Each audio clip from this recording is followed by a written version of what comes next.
To all of those Bernie Sanders voters who have been left out in the cold by a rigged system of superdelegates, we welcome you with open arms. Not so fast, Donald.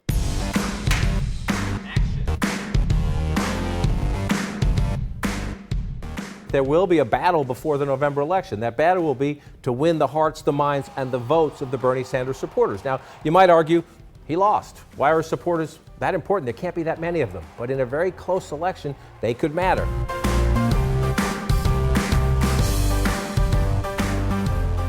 Look, here's a Bernie Sanders typical supporter. They tend to be, now this is generalizing, but a lot of self-identified independents who voted in the Democratic primaries went for Bernie Sanders, not Hillary Clinton.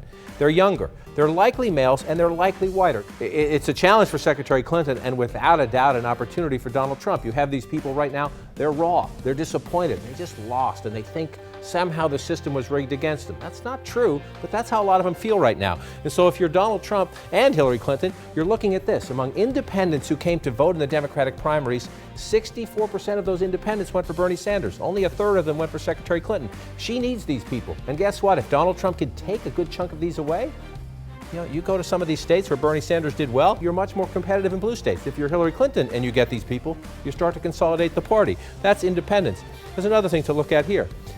The Obama coalition in 2008 and again in 2012, the energy, the enthusiasm, and the overwhelming support of young people. Young people. Donald Trump is reaching right out to these people saying, your candidate just got shafted. The Democrats rigged the system. The establishment was against Bernie. A lot of these first-time voters, they don't have an affinity to a party. They had an affinity to Bernie Sanders.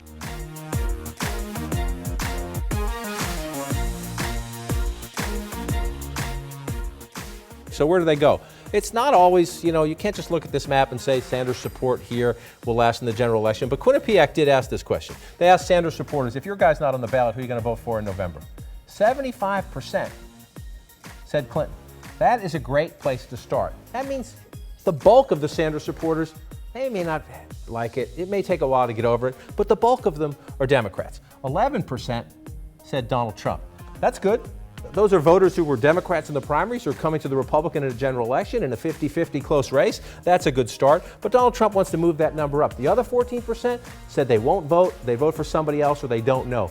So she starts at 75. If she can get some of that other 14, the ones who say, I don't know, somebody else, or I won't vote, if Hillary Clinton can get this above 85%, get it 85, 90%, then she's golden. Much like in 08, when a lot of the Clinton supporters said, no way, can't vote for Senator Obama, most of them came home. Most of them were Democrats. If she can get to that point, she's in good shape, especially in these industrial states where Sanders did well. If you're Donald Trump, you want to keep making the case that the Democratic Party rigged the system. It was against Bernie Sanders. He just got the shaft, especially with those younger voters. You want to get them over. So if you're Donald Trump, if you stay at 11%, it's 11% that you didn't have Sanders supporters coming over. But if you can't move that number, it probably tells you that the Democrats are consolidating around Hillary Clinton. That'll be one of the defining questions.